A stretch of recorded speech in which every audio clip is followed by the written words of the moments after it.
क्या ऐसा होता है किसी की जिंदगी में, सब कुछ अच्छा होने के बाद भी एक अच्छी नौकरी, अच्छी इनकम, अच्छा ओहदा और जैसा चाहते हैं वैसा काम भी, तभी एक ऐसा मौका आता है जब लगता है कि वो करना है जो मन में है, वो करना है जिसके साथ संतोष मिले, या वो करना है जिसके लिए हम इस दुनिया में आए हैं।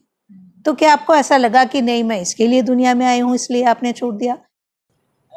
बहुत शुक्रिया मनीषा जी। इस संवाद की अहमियत इतनी सी है कि हम जिस साझा मिशन को लेकर चल रहे हैं, आप भी समाज के लिए काम कर रही हैं और सबके अपने अपने तरीके होते हैं, अपनी अपनी ड्राइव होती है। मुझे लगता है कि सिर्फ एक ही वजह होती है उसके पीछे, कि अंदर की जो खलबली होती है वो आपको खींचकर अपने आप ले जाती है। उसके लिए बहुत ज़्यादा योजना नहीं बनानी, और वो जो संयोग जिसे हम कहते हैं, वो संयोग इसीलिए बनता है कि वो जो खलबली आपके भीतर की और बाहर की, उससे जब आपका रिश्ता जुड़ जाता है कि अंदर की खलबली को कैसे शांत किया जाए, और वो जो विषमताएं आपको समाज में दिख रही होती है, जो कभी किसी न किसी तौर पर, इंडिविजुअल तौर पर, निजी तौर पर, सामाजिक तौर पर आपको भी कचोटती है। और एक महिला के रूप में जब हम समाज में बैठते हैं, उठते हैं, तो उसकी एक अलग तरह की व्यवस्था है जिसमें हमें बहुत सारी चीज़ें अखरती है। तो वो प्रक्रिया मुझे लगता है कि सहज तौर पर हमें खींच के ले जाती है जिस रास्ते पर हम जाना चाहते हैं। जब कुछ अलग सी बातें समझ में आने लगें तो उनको इग्नोर ना करें। तो जब कभी भी आपके अंदर ऐसी कोई बात मन में आए कि काश मैं ये करती, काश मैंने ये और किया होता, तो उस काश को भूल जाइए और जो दिमाग में आया है वो करने के लिए चल पड़िए। बिल्कुल ठीक बात है। जब आपको लगता है कि इसमें खुशी है मेरी, या इसमें मेरा कथारसिस भी है, जब आप वो काम करती हैं तो ये सोच के नहीं कि किसी के लिए करना है, इस सब कुछ अपने लिए करना होता है। और जो आपके पास में ताकत है, जो आपके पास में नज़रिया है, जो आपके हुनर है आपके पास में, स्किल है जो आपके पास में, जो नैसर्गिक तौर पर आपको मिली है, अगर आप उसको पहचान पाए, तो बस आपको इतना करना होता है कि उसको स्ट्रीमलाइन करके कैसे इस दुनिया के लिए, इस दुनिया को और बेहतर बनाने के लिए, और जो चीज़ें हमें अखरती रही हैं, आगे पीढ़ी को वो सब ना देखना पड़े, उसके लिए हमारी जो ताकत है उसका इस्तेमाल कर ले। तो जीवन भर मुझे लगता है कि ये सौभाग्य रहा मेरा। तय मैंने कुछ भी नहीं किया जीवन में। मैंने विज्ञान की पढ़ाई की और सोचा था उस वक्त यही था कि डॉक्टर बनना है, इंजीनियर बनना है, यही सब प्रोफेशन जो आज भी शायद मोटा मोटा तौर पर वही है व्यवस्था। और मुझे पता था कि मुझे सिर्फ लिखना पढ़ना आता है और कुछ रास नहीं आता। रेडियो पे जाते थे, जब कॉलेज में पढ़ते थे, थोड़ा स्टूडेंट पॉलिटिक्स में एक्टिव थे। तो आगे की पढ़ाई जब पीजी करने का तय हुआ तो ये हुआ कि चलो जर्नलिज्म कर लेते हैं। तो उसकी कोई बहुत भारी भरकम योजना ना घर में कोई उस तरह का वो था कि हम कोई डिस्कशन कर रहे हैं। सबको पता था इसको लिखना पढ़ना अच्छा लगता है, ठीक लगता है, तो वही प्रोफेशन के तौर पर चुन लिया। और उस प्रोफेशन में जाके ये और रियलाइज़ हुआ कि ठीक जगह आए, क्योंकि यही कर सकते थे और यही करने को मिला। और फॉर्चुनेटली जो अभी दुनिया में बात हो रही है, अब जो टर्मिनोलॉजी हम लोग नहीं इस्तेमाल करते थे वो ग्लोबली इस्तेमाल होने लगी है। अब कहते हैं लोग जर्नलिज्म फॉर पब्लिक गुड, जिसको हम डेवलपमेंट जर्नलिज्म के तौर पर पढ़ते भी थे, पढ़ाते भी थे। और वो सबसे फैसिनेट करता था, क्योंकि वहाँ लोगों की बात है और वहाँ जो आपकी कम्युनिकेशन की जो पावर है उसको आप कैसे इस्तेमाल कर सकते हैं, और उसको एक पावर के तौर पर रिकग्नाइज करना कि हाँ बदलती है, संवाद से दुनिया बदलती है। तो वो उतना हमने करा, तो वो एक रास्ता मिला और बहुत थोड़ा सा वक्त लगा वहाँ तक पहुँचने में, जब हम उस ताकत का, क्योंकि उस ताकत का मनीषा जी इस्तेमाल आप तब कर पाते हैं जब आप निर्णय वाली भूमिका में आ जाते हैं। जब आप डिसीजन मेकिंग पोजीशन में नहीं आएंगे, उसके पहले का रास्ता तो आपके लिए बहुत संघर्ष का रास्ता है कि आपको अपनी जगह बनानी है, टिके रहना है, अपनी काबिलियत को बढ़ाना है, अपनी नीयत ठीक रखनी है। बाकी की जो झंझावात हैं आपके व्यक्तिगत जीवन में या सामाजिक जीवन में, जिस भी वजह से किसी कोई ना कोई जरिया बनता है उसका, उन सब के बीच में टिके रहना है। बिल्कुल। और वो टिकाव आपको कहाँ से आता है, ये बात भी मुझे लगता है कि बहुत ही ज़रूरी है। उस वक्त नहीं सोचा था, पर अब जब पलट के देखते हैं तो लगता है बहुत ही इम्पोर्टेंट बात थी। तो वो कहाँ से आता है, मैं अगर व्यक्तिगत तौर पे कहूँ कि एक वक्त पर वो जो जिसे टर्निंग पॉइंट कहते हैं कभी, कि टर्निंग पॉइंट कहाँ से आता है, या तो आपको पारिवारिक संस्कारों से मिलेगा। मैं 3 बातें कहती हूँ कि परिवार, परवरिश और परिवेश, ये 3 चीज़ें जो हैं वो आपको आपकी बुनावट में होती। परिवार ऐसा मिला हो जहाँ संस्कार हो, जहाँ माहौल हो, बहुत कुछ सीखने का हो। वो नहीं है तो आपकी संगत, परिवेश ऐसा हो।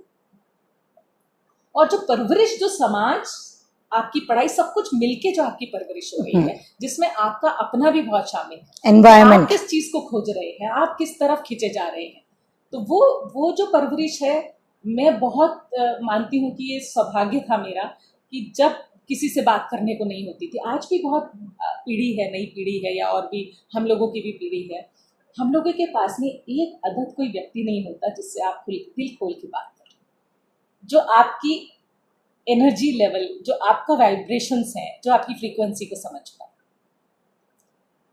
तो वो जो खालीपन है, लोग तो बहुत होते हैं, भीड़ तो बहुत होती है, पर आपके मिजाज का कोई नहीं होता, आपको समझने वाला कोई नहीं होता, आपका दिल खोलने वाला कोई नहीं होता। तो वो मुझे जगह जब मिली, क्योंकि घर परिवार में वो नहीं थी जब उस तरह की गुंजाइश, तो हम लाइब्रेरी जाया करते थे। और वो लाइब्रेरी कहाँ थी, वो रामकृष्ण मिशन की लाइब्रेरी थी। और जब रामकृष्ण मिशन की लाइब्रेरी थी तो ये तय था कि ये पूजा पाठ, भगवान भगवान, ये सब नहीं, इसके लिए नहीं जाते, हम सिर्फ पढ़ने आते हैं। तो वो सब बातें हमें हमसे नहीं होती हैं, ना हमें उसमें रुचि। तो वहाँ पे जो साधु हुआ करते थे, आशीष महाराज का नाम था, और वो उसी पृष्ठभूमि से आते थे, बहुत अच्छी पढ़ाई लिखाई करके, इंजीनियरिंग पढ़ के, और हमसे करीब 10-12 साल, 15 साल उम्र के, बड़े यंग मंग थे।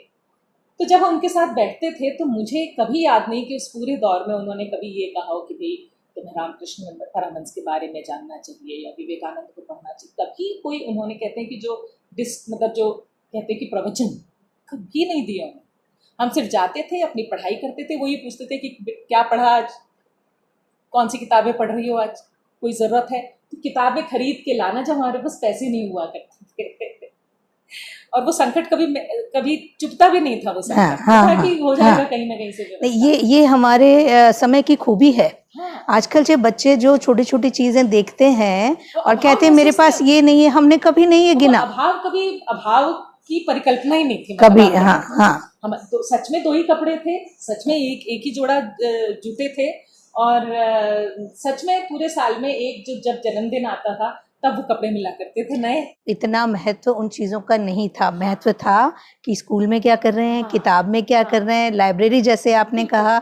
मुझे तो ये याद है कि छोटे छोटे थे तो लेके आते थे किताबें, स्पेशली कि लेके आते थे, पढ़ते थे और दे के आते थे, है ना, किराए पे लाते थे और किराए पे फिर हम लौटा आते 1 रुपए में। तो वो जो लाइब्रेरी में, जो मुझे आज मैं पलट के देखती हूँ तो मेरे जीवन का सबसे अहम पड़ाव वो पीरियड था जब मेरी संगत जो है उन साधुओं के साथ, क्योंकि उन्होंने जो बीज डाला, वो बीज ये था कि निस्वार्थ भावना से किसी के साथ उठना बैठना, अपने मन का साझा करना, अपनी दुविधाएं साझा कर, जो जिसके लिए आज आपको साइकेट्रिस्ट की जरूरत पड़ती है। हाँ, आपको काउंसलर्स के पास जाना पड़ता है, कोचेस की जरूरत पड़ती है। तो उस वक्त उनके साथ साझा करते थे, अपनी दुविधाएं, अपनी जो मन में हलचल थी वो सब साझा करते थे।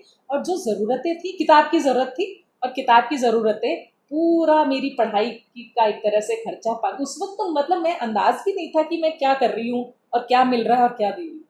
वो ऐसा होता था, वो देखिए क्या स्किल आप सिखा देते हो।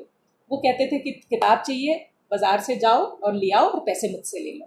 तो मैं बाजार जाती थी, वहाँ क्योंकि पैसे नहीं होते थे, तो बाजार, वहाँ दुकान वाले से कहती थी कि भैया कल दे जाऊँ क्या पैसे, तो वो भरोसे पे मुझे किताब देते थे।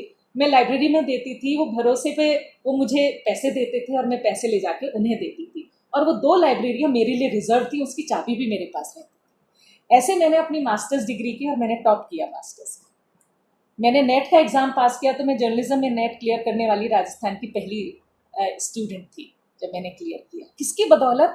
उन किताबों की बदौलत और उस भरोसे की बदौलत। भरोसे। वो आज जो आप भरोसा नहीं कर पाते ना किसी पर, तो वो केवल आशीष महाराज ही नहीं, मैं जब चौड़ा रास्ता किताबें लेने जाती थी तो वो दुकानदार भी भरोसा करता था मुझ पर कि ये बच्ची पैसे कल दे जाएगी, और कल नहीं तो परसों तरसों। फोन भी नहीं होते थे कि वो फोन करके मुझे रिमाइंड कराएंगे, और ना वो मुझसे फोन नंबर लेके रखते थे।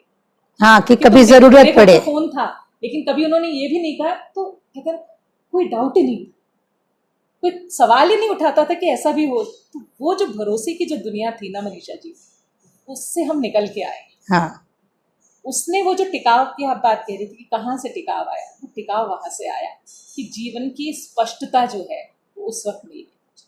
तो जिस भरोसे की दुनिया से हमारी पीढ़ी निकल के आई है, अब वो चाहती है कि वो भरोसे की दुनिया वापस भी करें। बिल्कुल। तो इसीलिए वो आप जल आंदोलन की बात कीजिए, आंदोलन का मतलब है पहले तो भीतर का आंदोलन है कि नहीं है। हम आंदोलित अगर भीतर से हैं कि यार कुछ तो चीजें ऐसी है जो हमारे वक्त ठीक थी और अब ठीक नहीं है, या हमारे वक्त भी बिगड़ी हुई थी और इस वक्त भी ठीक करने की जरूरत है, तो वो जो आंदोलन भीतर का है वो आपको एक तरह से वजह देता है कि बाहर के जो मसले हैं उनको आप अपनी समझ से, या आपके पास इस तरह के लोग हैं आसपास को जिनको कि लगता है नहीं ये प्रायोरिटी में होना चाहिए, और शायद सरकारों की प्रायोरिटी में नहीं होगा, समाज भी अभी नहीं समझ पा रहा है, तो क्या हम उस समझ में कुछ जोड़ने के लिए अपनी भूमिका निभा सकते हैं क्या? तो उसमें भी कोई योजनाबद्ध तरीके से कुछ भी नहीं हुआ, मतलब पूरे जीवन में ही नहीं हुआ। तो वो अपने आप ही सिलसिला, क्योंकि बैकग्राउंड वही था कि जीवन भर वही किया, लोगों के मसले उठाए, जहाँ उनको मदद करने की गुंजाइश थी अखबार के ज़रिए, अपनी कलम के ज़रिए, लोगों के बीच में जाकर उनकी आवाज़ लोगों को आज देखिए मुझे हैरत होती है कि आप तो गांव में या कहीं पर जाइए, उन लोगों के बीच में उठ बैठ भी लीजिए तो वो अपने आप को इतना सौभाग्यशाली समझते कि कोई हमसे मिलने आया। तो खाई देखिए कितनी बड़ी है कि वो आप अगर केवल मिलने भी चले गए तो उनकी रौनक आ जाती है कि देखिए कोई सुनने आया हमारी बात, तो बात करने आया हमसे। तो एक तरफ संवाद की दुनिया, एक तरफ इंफॉर्मेशन रेवोल्यूशन, एक तरफ यूट्यूब की दुनिया, एक तरफ तकनीक की दुनिया, डेटा का रेवोल्यूशन, सब कुछ हो रहा है, लेकिन संवाद की खाई तो बढ़ती जा रही है। और ये बात हम नहीं समझ पा रहे कि दिन के अंत में हमें लोग चाहिए, हमें इंसान चाहिए। हम ह्यूमन ही इसलिए हैं कि हम संवेदनाएं आपस में शेयर कर पाएं, और यदि वो संवेदनाएं ही नहीं रहेंगी तो चीज़ों का हम क्या करेंगे। इतनी सी बात यदि समझ में आ जाए तो जल का महत्व समझ में आएगा, पृथ्वी का महत्व समझ में आएगा, आकाश का महत्व समझ में आएगा, और हम कहते हैं अग्नि और वायु, इन 5 चीज़ों से मिलकर हम बने हैं, और यदि हम इन्हीं की शुद्धता नहीं रख पा रहे हैं तो फिर और किसी चीज़ के शुद्ध होने की गुंजाइश ही नहीं बचती।